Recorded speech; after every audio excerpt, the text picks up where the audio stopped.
यतिखेर हेर्दै हुनुहुन्छ त्रिशुली खबर टिभी। 24 घण्टा ताजा खबरको लागि हाम्रो च्यानललाई सब्स्क्राइब गर्नुहोला, नजिक रहेको बेल आइकन दबाई हामीसँग जोडिनुहोला। जनमतलाई केपी ओलीले दाइजो ठानेको घनश्याम भुसालको आरोप। पार्टीभित्रका मान्छेले छेक्दै पनि काम गरेर देखाए। एमाले अध्यक्ष केपी शर्मा ओलीको दाबी। मुख्यमन्त्री हुँदा शेरधनले भोजपुरमा गरेका कामको श्वेतपत्र सार्वजनिक। पार्टीभित्रबाट असहयोग भए पनि विकास गरेको छु। एमाले अध्यक्ष ओली। केपी ओलीले जनमतलाई अपमान गरे, कुनै हालतमा जिताउनु हुँदैन। घनश्याम भुसाल। गण्डकीका 36 मध्ये 22 सिट जित्छौं। चुनावपछि बहुमत सहित केपी ओली प्रधानमन्त्री।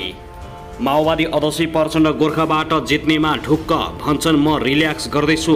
घनश्याम भुसालको टिप्पणी। ओलीसँग अलिकति पनि नैतिकता छैन। बम प्रकरणमा उम्मेद्वार पौडेल शङ्काको घेरामा। बाबुराम भट्टराईको दाबी। मङ्सिर 4 पछिको निर्वाचनपछि प्रचण्ड प्रधानमन्त्री। काठमाडौँ 1 मा काङ्ग्रेस एमाले राप्रपाको कडा टक्कर, कम छैनन् खरेल। पुकारलाई बालेन शाहको पूर्ण रूपमा समर्थन। वामदेवसँग भोट माग्न पुगिन् पम्फा भुसाल। प्रधानमन्त्री शेरबहादुर देउवाको दाबी। यसपालिको निर्वाचन गठबन्धनले जित्छ, आलो पालो प्रधानमन्त्री हुन्छौं। माओवादी अध्यक्ष प्रचण्ड र देउवा आलो पालो प्रधानमन्त्री हुने भित्रभित्रै खुलासा। प्रचण्ड भन्छन् राजनीतिक परिवर्तनको औचित्य पुष्टि गर्न गोर्खा आएको हुँ। नेकपा एमाले अध्यक्ष केपी शर्मा ओलीको एउटै घोषणाले सत्तारूढ गठबन्धनको होस उड्यो। दार्चुला घटना प्रकरणले एकाएक नेकपा एमालेलाई बन्यो चुनावी एजेन्डा।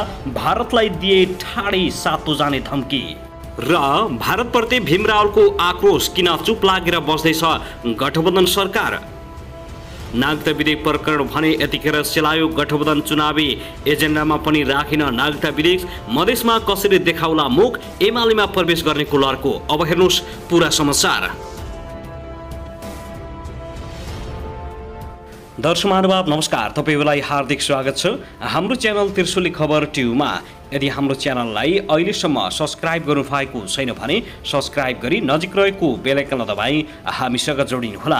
दर्शक महानुभाव फेरि पनि हामी तपाईहरुमाझ निकै महत्त्वपूर्ण अपडेटका साथ उपस्थित भइसकेका छौं। यो भिडियोलाई अन्तिमसम्म हेरी हामी साथ दिनुहोला। दर्शक महानुभाव हाम्रो मेहनतको लागि एउटा सानो लाइक गर्न भने नभुल्नुहोला। कार्य हेर्दै हुनुहुन्छ के भन्न चाहनुहुन्छ तपाईको मनमा लागेका प्रतिक्रिया अवश्य पनि कमेन्ट गर्न नभुल्नुहोला। दर्शक महानुभाव के तपाईँ हाम्रो च्यानलमा नियमित श्रोता हुनुहुन्छ? यदि नियमित हुनुहुन्छ भने तल कमेन्ट बक्समा नियमित अथवा रेगुलर लेख्नुहोस्। नयाँ हुनुहुन्छ भने सब्स्क्राइब गरी जोडिनुहोस् ताकि नयाँ अपडेटका साथ हामी तपाईहरुमा छलफल उपस्थित हुने गर्दछौँ। हाम्रा अपडेटहरू तपाईहरूलाई के कस्तो लागिरहेका छन् सल्लाह सुझाव प्रतिक्रिया कमेन्ट बक्समा छोड्न नभुल्नुहोला। आउनुहोस् अब पहिलो खबरतर्फ लागौं। महाकाली नदी पारी सडक निर्माणका क्रममा भारतीय पक्षले गराएको विस्फोटबाट उछिटिएको ढुङ्गा लागेर दार्चुलामा नेपाली बालकको मृत्यु भएको घटनालाई लिएर नेपालले भारतलाई कूटनीतिक नोट पठाएको छ। विस्फोटमा परि दार्चुलाको ब्यास गाउँपालिकाका 9 वर्षीय बालक पवन महराको मृत्यु भएको विषयमा आइतबार र परराष्ट्र मन्त्रालयले काठमाडौँ स्थित भारतीय राजदूतावास मार्फत भारतलाई कूटनीतिक पठाएको हो। गृह मन्त्रालयले घटनाको विस्तृत विवरण सहित पत्र पठाएपछि मन्त्रालयबाट आज बिहान 10 बजे भारतको ध्यान आकर्षण गराउँदै राजदूतावास मार्फत उक्त नोट पठाइएको छ। परराष्ट्र मन्त्रालयका एक उच्चगत अधिकारीले भने गृह मन्त्रालयको स्थलगत प्रतिवेदनका आधारमा सचेत गराउने अनुरोध गर्ने र भन्नुपर्ने कुरा कूटनीतिक नोटमा राखिएको छ। परराष्ट्र मन्त्रालयका ती अधिकारीका अनुसार नोटमा मुख्य 3 वटा विषय समेटिएको छ। सीमावर्ती क्षेत्रमा यस्ता निर्माण कार्यहरू गर्दा स्थानीय प्रशासन र जनसमुदायलाई पूर्व सूचना दिन र सहकार्य गर्न समेत आग्रह गरिएको छ। त्यस्तै निर्माण कार्य भइरहँदा जोखिम न्यूनीकरणका लागि सुरक्षाका उपायहरू अपनाएर मात्रै यस्ता प्रकारका काम गर्न आग्रह गरिएको छ। साथै अहिले भएको घटनामा पीडित महराको परिवारलाई राहत र उचित क्षतिपूर्ति उपलब्ध गराउन समेत आग्रह गरिएको छ। दर्शक महानुभाव त्यसगरी मङ्सिर 4 गते हुन गइरहेको प्रतिनिधि सभा र प्रदेश सभाको निर्वाचनका लागि गठबन्धन गरेका 5 सत्तारूढ दलबीच केही निर्वाचन क्षेत्रमा भने मित्रवत प्रतिस्पर्धा हुने भएको छ।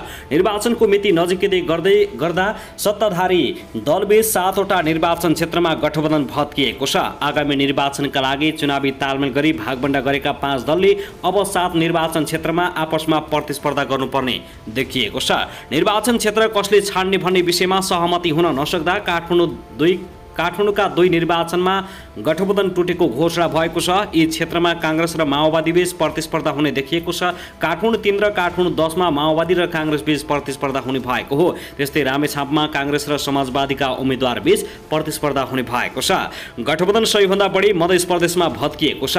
मधेसका 4 निर्वाचन क्षेत्रमा तालमेल नमिल्दा लोकतान्त्रिक समाजवादी पार्टीका उम्मेद्वारसँग सत्ता गठबन्धनका बाँकी 4 दलबीच प्रतिस्पर्धा हुने देखिएको छ, जस अनुसार सप्तरी 3 मा काङ्ग्रेस र लोसपाका उम्मेद्वारबीच प्रतिस्पर्धा हुने भएको छ। धनुषा 2 मा काङ्ग्रेस र नेकपा यसका उम्मेद्वारबीच नै प्रतिस्पर्धा हुने देखिएको छ भने त्यस्तै 12-2 मा काङ्ग्रेस उम्मेद्वार र माओवादी केन्द्रका उम्मेद्वारबीच प्रतिस्पर्धा हुने देखिएको छ। साथै सर्लाही 2 मा लोसपा र माओवादी केन्द्रका उम्मेद्वार नै आम्ने सामने हुने भएका छन्। मुलुकको सङ्घीय राजधानी रहेको काठमाडौँको 2वटा निर्वाचन क्षेत्रमा गठबन्धन दलबीच सहमति हुन सकेन, जसको कारण सत्ता गठबन्धनका मुख्य राजनीतिक दल नेपाली काङ्ग्रेस र माओवादी केन्द्रका उम्मेद्वारबीच काठमाडौँका 2 निर्वाचन क्षेत्रमा प्रतिस्पर्धा हुने भएको हो। दर्शक महानुभाव, त्यसगरी नेकपा माओवादी केन्द्रका अध्यक्ष पुष्पकमल दाहाल प्रचण्डले आफू गोर्खाबाट निर्वाचन लड्न पाउँदा रिल्याक्स फिल गरेको बताएका छन्। आज आइतबार बिहान गोर्खाको भचेकमा कार्यकर्ता तथा मतदाता माझ छोटो अन्तर्क्रियामा उनले गठबन्धनभित्र दरिलो एकता भएको बताएका हुन्। प्रचण्डले भने, गोर्खा आउन पाएकोमा खुसी छु। अहिलेसम्मको निर्वाचनमा भन्नुपर्दा मेरो लागि एक ढङ्गले सहज, यहाँ आउँदा रिल्याक्स जस्तो पनि फिल गरेको छु। गोर्खामा निश्चित सपना बोकेर आएको छु। गोर्खा आउनुको उद्देश्य, इतिहास, पछिल्लो माओवादी आन्दोलनको दृष्टिकोणले गोर्खा महत्त्वपूर्ण जिल्लाभित्र पर्छ। गठबन्धनभित्र पनि दरिलो एकता भएको छ।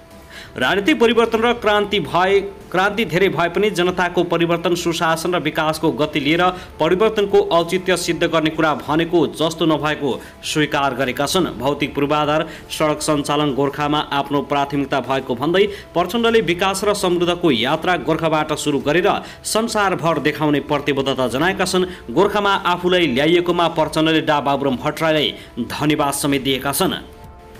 साथै प्रचण्डले दलको विकल्पको रूपमा उभिएका स्वतन्त्र उम्मेद्वार र वर्षौंदेखि देशको राजकाज चलाइरहेका नेताहरूलाई नदोहोर्याउन अपिल गरेका छन्। उनले सामाजिक सञ्जालमा चलिरहेको नो नट अगेन अभियानलाई पानीको फोकाको संकेत दिँदै त्यसको अर्थ नभएको बताएका हुन्। अध्यक्ष प्रचण्डले यस्ताहरूले मुलुकलाई अराजकतिर लैजाने जोखिम रहेको आरोप समेत लगाएका छन्। चुनावी प्रचार प्रसारको क्रममा मतदाता भेटघाटको क्रममा गोर्खाको भचेकमा रहेका अध्यक्ष दाहालले आइतबार बिहान जनसमुदायलाई सम्बोधन गर्ने क्रममा यस्तो बताएका छन्।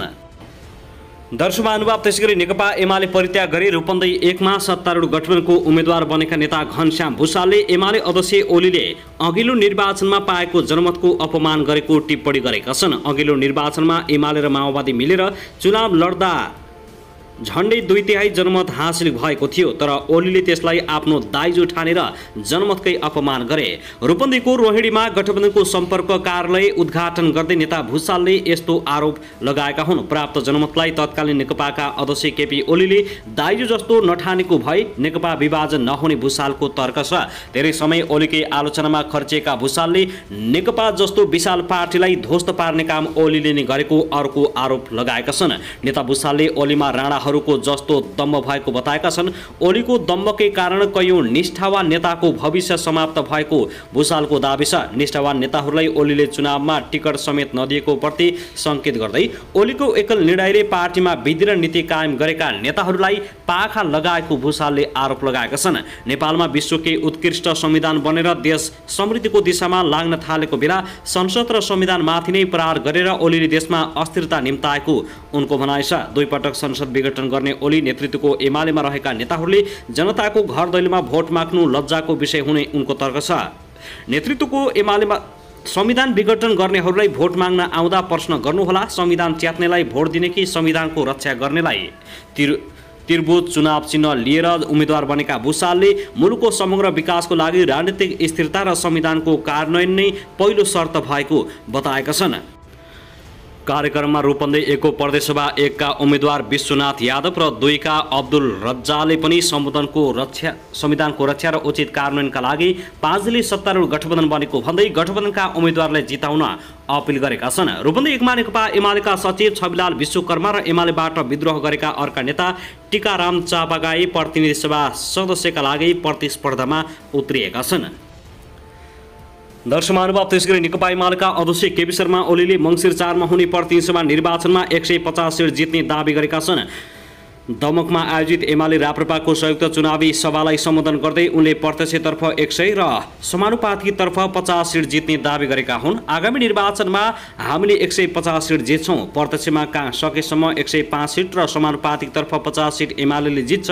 उनले भने एकल बहुमत ल्याउने अभियानमा एमाले छ, राष्ट्रघाती गठबन्धनलाई रोक्नुपर्छ। अघिल्लो निर्वाचनमा प्रत्यक्षमा 80 सिट र समानुपातिकमा 41 सिट जितेको स्मरण गर्दै एमालेको एकल बहुमत नहुँदा 2/3 नपुगेको जिक्र गरेका छन्।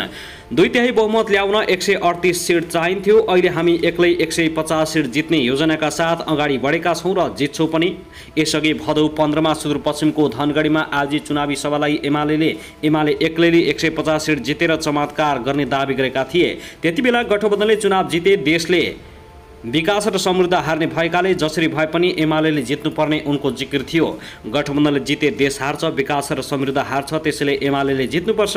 देशलाई जिताउने अभियानमा सबै सरिक हुनुहोस्। ओलीले भने आउँदो चुनावमा हामी प्रत्यक्ष र समानुपातिक गरेर कम्तीमा 150 सिट जित्नेछौँ र दुनियाँ चकित पर्नेछ। आसन्न निर्वाचनपछि नेकपा एमालेको एकल बहुमतको सरकार बन्ने ओलीको दावीलाई राजनीतिक वृत्तमा हावादारीको संज्ञा दिएको छ। 2074 सालमा दुई ठूला वामपन्थी दल एमाले र माओवादी पार्टी एकतासहित राजनीतिक स्थायित्व र आर्थिक विकास गर्ने प्रतिबद्धता जनाएका थिए। तर झण्डै 2/3 को सरकारका शक्तिशाली प्रधानमन्त्री भएका ओलीले 42 महिना भन्दा बढी सत्ता टिकाउन नसकेको, नेकपा विघटन गरेको र एमालेलाई तोडेको आरोप लागेको छ।